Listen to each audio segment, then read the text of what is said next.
Fatherhood. The black man is not as excited as he should be about fatherhood. It has never been described or projected to him as a wonderful spot to be in. The major reason for this is that it's usually a surprise to him. Even if he has been counting on the good fairy to take care of birth control for him, when his woman becomes pregnant, he is surprised. All sorts of images fly up in front of his face, and none of them are happy, and all of them are expensive. He sees fatherhood as a big responsibility.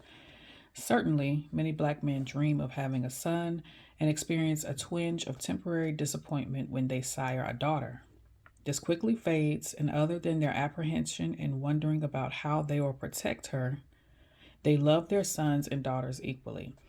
If circumstances permit, they will spend time with the child and are proud of what they made. When circumstances do not permit them to raise their children because of falling out with the mother moving away, or if the child is the only thing he and the woman have in common, he has a more difficult time relating to fatherhood. Many of them did not have fathers when they grew up, so it is not entirely clear to them what the role of a father is. They love babies if ample opportunity is provided for them to get to know it and quickly learn to feed, change, bathe, and dress a baby. Other times he must move on because of the failed relationships between he and the mother. He hates paying outrageous sums of child support and will often express his dissatisfaction with the mother by withholding the money. If they are apart, this is his only means of causing her irritation or getting her attention. He does not equate it with denying the child, even though it does in many cases. If he does not bond with the child at an early age, it is easier for him to walk away from it and never look back. Black men have sons and daughters scattered all over the country. Some of them they have not seen since birth. Some of their whereabouts are not even known. It is not that he is cold or unfeeling, but that he has been conditioned to believe that the baby belongs totally to the mother, and he doesn't know how to maintain a relationship with a child whom he does not live with. Some of them are learning how to do this now, but it is generally with those with whom they did live with at some time. Since the baby does not grow and come out of their bodies, they have to bond with it by touching and holding it and spending enough time with the child to know it and make the child aware of their existence. There is no greater joy than for him to be recognized and loved by a child, especially if it's his child. Modern black men do not like children. They see them as a hassle. The real problem is that they do not know how to teach a child, and they are frightened at the prospect of having the responsibility of the daily training of another human being. They can look at other older children and realize how difficult the job is. He does not want to fail, and having no role model, he's unsure of his capabilities. Fathering is a very important job. Psychologists report that children with fathers are seen to be outgoing, acceptable, accept challenge, do better in school, get along with peers, have better self-esteem, and less problem with drugs or alcohol. Contemporary and very secure black men are now taking to adopting black boys in an effort to save black children, and redeem themselves from rumors of failed parents. Although blacks make up less than 12% of the American population, more than half the available children for adoption are black. There are currently 500,000 children now available for adoption. Statisticians project that by 1995, almost 1 million children will be available for adoption, and over 40% of these will be black or Hispanic.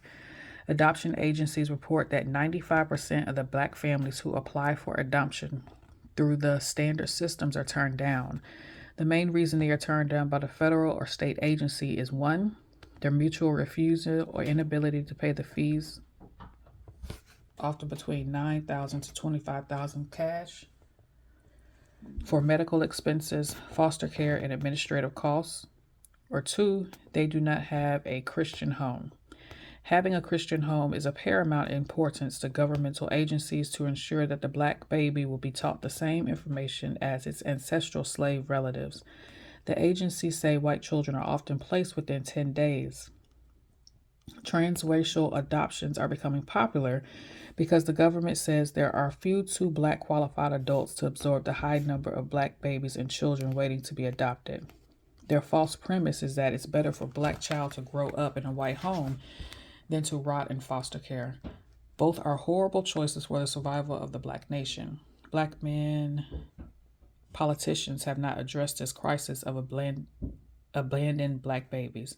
As usual, they do not address the issues most pressing to the survival of African Americans. The black man's sex organ. The black man's legendary mythological penis is discussed in many secret conversations. He has lived a life whereby the public refers to his penis and its great size or power over women. This kind of gossip has transcended history and followed him from slavery. The stereotypical gossip is about his unrestrained sexual desire based on his animal-sized organ. Many of them say, along with their women, that they have been rumored and judged unfairly, and as far as they can tell, their sexual anatomy is just not qualified to be the weapon it is claimed to be. The simplest way to explain the black man's feelings of either superiority or inferiority about the size of his penis is to equate it to a female's attitude and concern over the size of her breasts. Each tries to make the best of what they have, no matter what size, hence developed. It's not the size that counts, it's what you do with it. Obviously, like breasts, also fleshy appendages, they come in all lengths, widths, and shapes. The white man's liberation movement has forced him to address some of the issues discussed because black women keep up with social changes and behaviors of whites and customarily bring these same topics or issues to the attention of the black man. While the black man is more happy to get out from under the pressures of being considered the major breadwinner, they are repulsed by suggestions that they must incorporate more femininity into their motions. He's really not interested in learning to act more like a woman in order to date or marry one in peace. His frigid boasting gives the impression of a man on the verge of bursting with pride about his own existence. Outwardly, he tries to present himself as the exact prototype of a confident, take-charge, masculine bombshell. The inward man, however, bears little resemblance to the overweening vanity he projects on the outside. He has learned through painful lessons with women that intense desire and insatiable sexual passions can drive a man insane.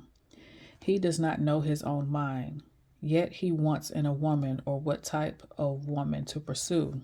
Yet, against hope, against reason, against all evidence, these strange creatures approach series of black women trying to impress them with their fortitude by flashing big bucks, slick dressing, irrational bragging, laid-back confidence, and willingness to negotiate to pave a way to the bedroom.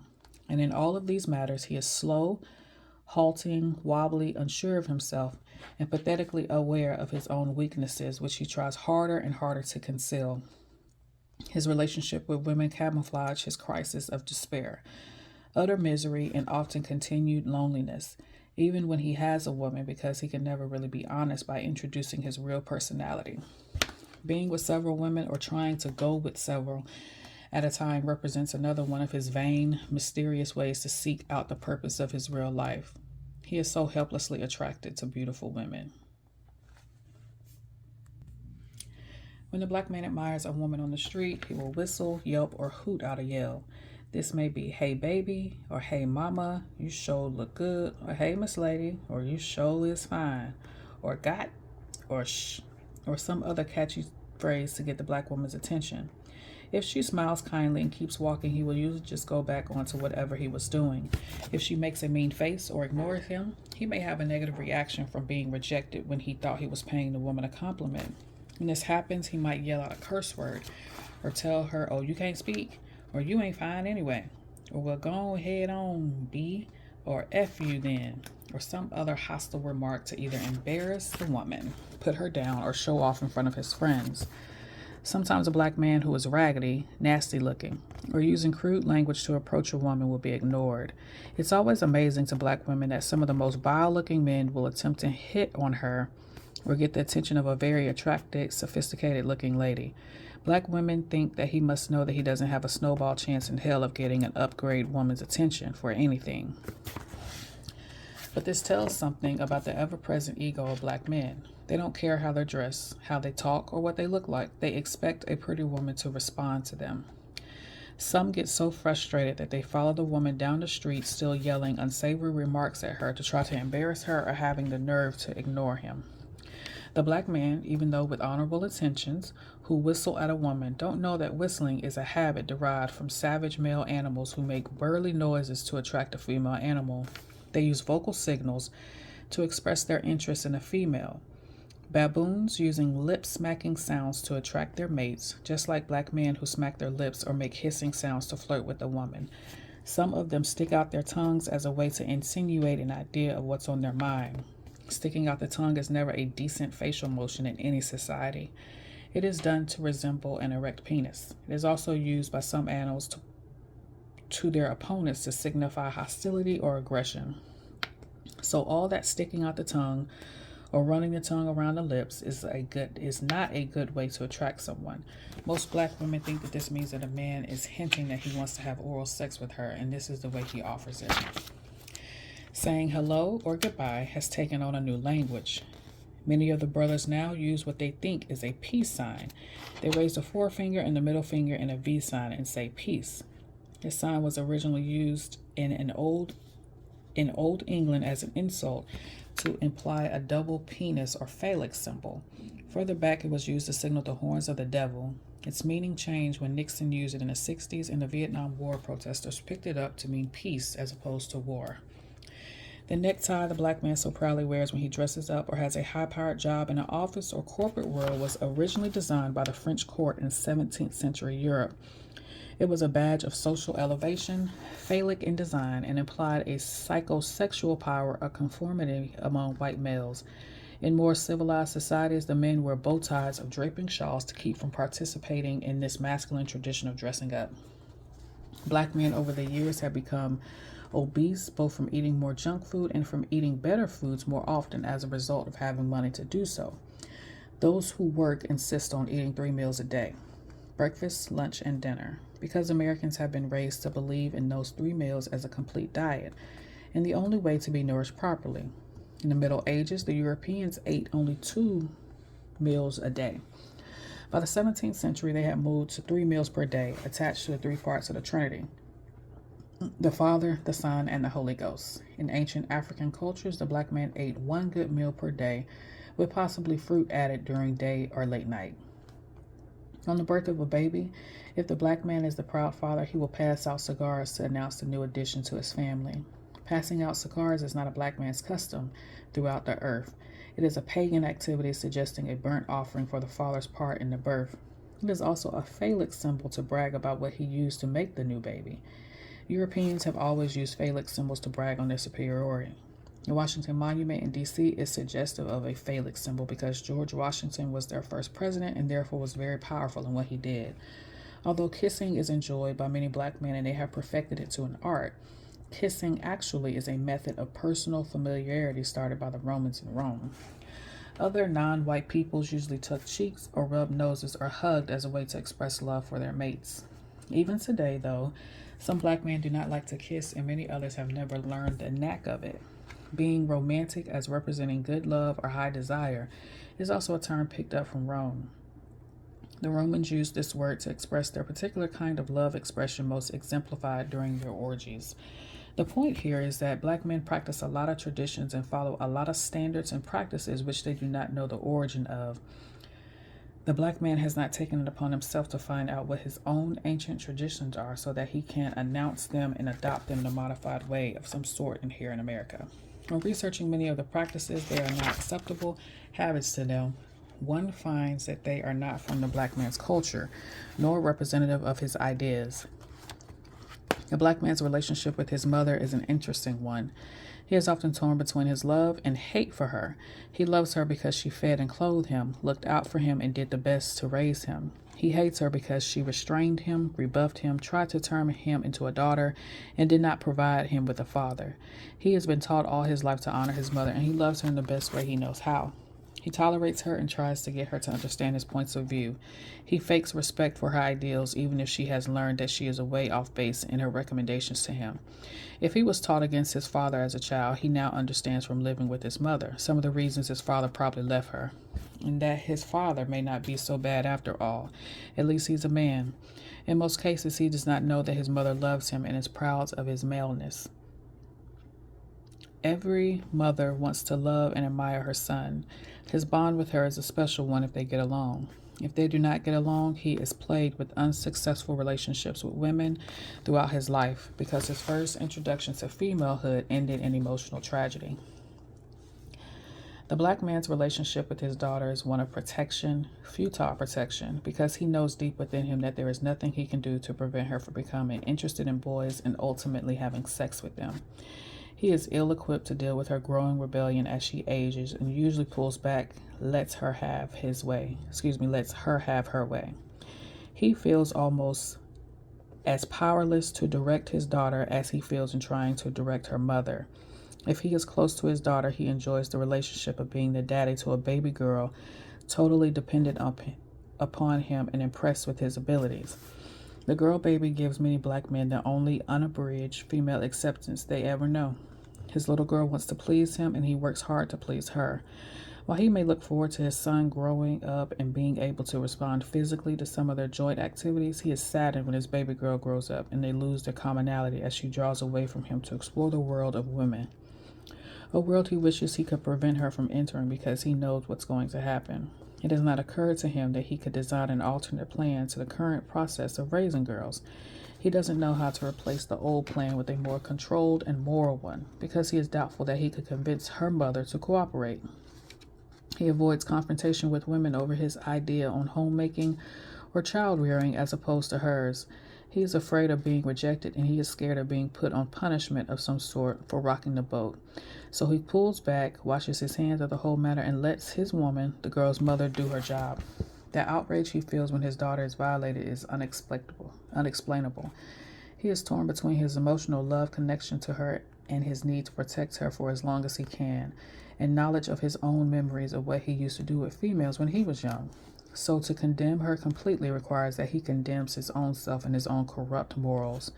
This personal information about his own practice keeps him quiet and prompts him to withdraw from the entire process of making judgments about other family members' behaviors. All of this is a part of his acceptance of the idea that men and women are equal, and that women have just as many rights as he does, and that they can do whatever they want to do just like he does whatever he wants to do. This mode of thinking has for years further deteriorated his family and his relationships with black women. Those ideas made him mushy, weak-willed, and malleable, when he should be firm, insistent, and authoritative. In nature, when only one parent cares for the brood, it tends to become more mean or aggressive than the other parent. Single mothers manifest this. Sexual perversion. Many black men are first introduced to sexual perversion if they are dealing in drugs or crime. Entertainment and show business are also fertile fields for him to witness or participate in sexual perversion. It is commonly agreed that any sexual behavior that occurs between two consenting adults is permissible. Black men have a blight history of instigating group sex or orgies during the sexual revolution of the 60s and 70s. They are not ordinarily interested in wife swapping because their egos tell them that they can't have another man's woman without sharing their own. Most of them are drawn to or like the idea of having two women in bed with them, but most don't know how to arrange this between any two women he loves. So experimentation on this level usually comes from women for hire, i.e., prostitutes. They enjoy watching two women make love to each other, and most enjoy a porno movie if they have access to them. The black man is not interested in watching another man make love to his woman through a keyhole, neither does he want to be tied down or tie his woman down to beat her. He has no record of ever wanting to be urinated or defecated on to achieve sexual pleasure. As a rule, they are not interested in sex with animals, nor do they openly display interest in having sex with children. He may perform some magnificent feats on one sex or dream of creative ways or places, but other than that, public proof of any oddball sexual perversions are not routinely known. Of course, these days, there are random cases of incest, child molestation, Oedipal complex, and bisexuality among some of them who are mentally disturbed. Black men do not participate in bloody rites, devil worship, or bestiality to enjoy sex. The one who say they derive sexual excitement out of spanking women on their buttocks are rare. Unfortunately, some black men are starting to experiment with vile forms of sexual perversions unmentionable.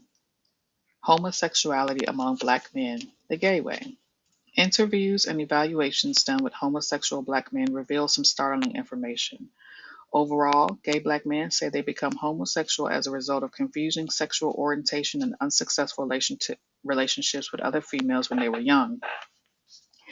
They say pursuing sensual gratification from men of their same sex is not as important as being able to have a standing relationship with an individual who accepts and does not remind them of their disapproval he experiences with women. Accordingly, when they reject manhood, they still need a sexual outlet, plus getting an opportunity to rebel against societal norm. They further say that homosexuality is a protection against the rejection that causes them to fear contact with women. It is easier to avoid having intimate contact with women if he is a woman himself. He couldn't win with them, so he joined them to avoid criticism. The majority of them reported that they had grown up in households overwhelmingly made of several women, young and old. These men are ages 18 to 54. 95% of them were from homes with no father, or where their father was overruled by the mother. There were routine accounts of how they dressed up in feminine clothes when they were children, or experienced a special thrill when dressing up like a woman on Halloween, or told to function like a man while not knowing what a man was supposed to do. The female life looks easier. They describe it as a feeling that comes over them, which they discover is inappropriate. They say they believe homosexuality is their destiny. He says the affection he receives from men outweighs the frustration expressed by family, friends, or society. Gay black men say that when they come out of the closet, they are inducted into the homosexual ranks by older gay black men who teach them the ropes. Surprisingly, they say they are advised the same way women say they are advised by their mothers. They are told, don't let no man use you, or don't be out there running the streets. Act like a lady, take care of yourself, and don't be no fool. Every black male gay interrogated said that every man they date or have sexual relationship with is straight as an arrow. They say all of their men, which they have regular or periodic sex with, are straight appearing black men with wives and children. They say it is now impossible to discern a gay man from a straight one unless he visibly effeminate ways. The worst news is that when they say the pool of available heterosexual looking black men has expanded and that there are throngs of black men masquerading as straight but are as crooked as lightning. The first conclusion from this is that if homosexual black men are almost strictly dealing with straight married black men, they certainly would explain the higher numbers of black women infected with HIV and AIDS. The medical profession now advises us that AIDS amongst heterosexual men and women is growing, but the question becomes, what is the root of this growth?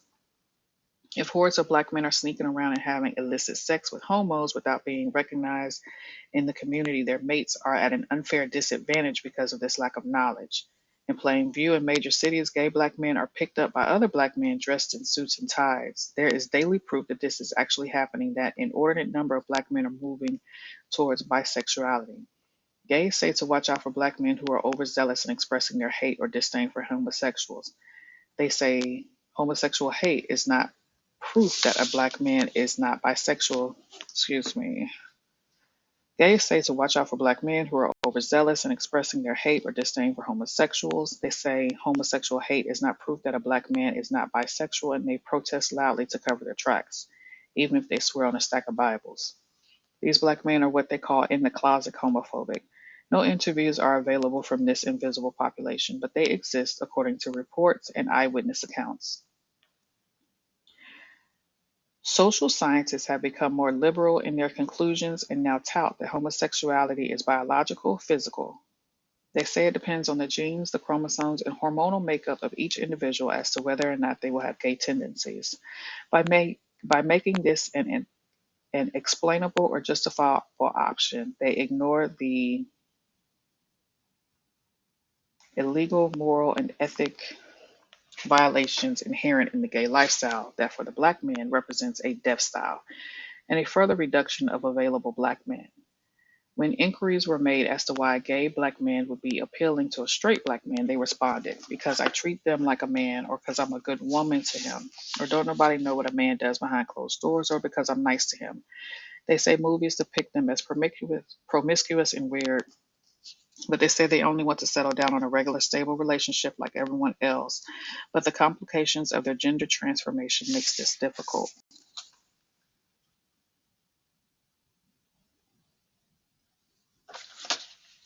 It seems that parents impress a gender upon a child at birth. This impression becomes firmly established during the first few years of life. A mother teaches her child to be a girl or boy by her tone, the choice of words she uses when communicating with it, the game, selection of clothes and toys, and a clearly defined set of standards of what they are praised or rebuffed for, and punished or rewarded for. Before about 7 or 8 years old, boys are purportedly made aware of the differences between sexes. And they incorporate this knowledge into their toys, the colors of their clothes, hairstyles, and recreational activities. His sexuality is solely developed into his nature. On the other hand, if he lives and grows in an environment with mostly women, he learns that women seem to have a life a little easier. Adults are more patient with them. They can cry loudly for hours. If they fall down, they get more concerned. They don't have to work as hard. They get prettier, fashier clothes. They have hair they can play with or fix differently. They get hugged more often. They don't get spanked with the same furry. They huddle a lot, whispering their private conversations, and they readily accept each other with little complication. The black boy's reaction to all of this, deciphered in his immature brain, arrives at the conclusion that girls have it better, and his malehood is rejected by them, possibly by the adult female in his home.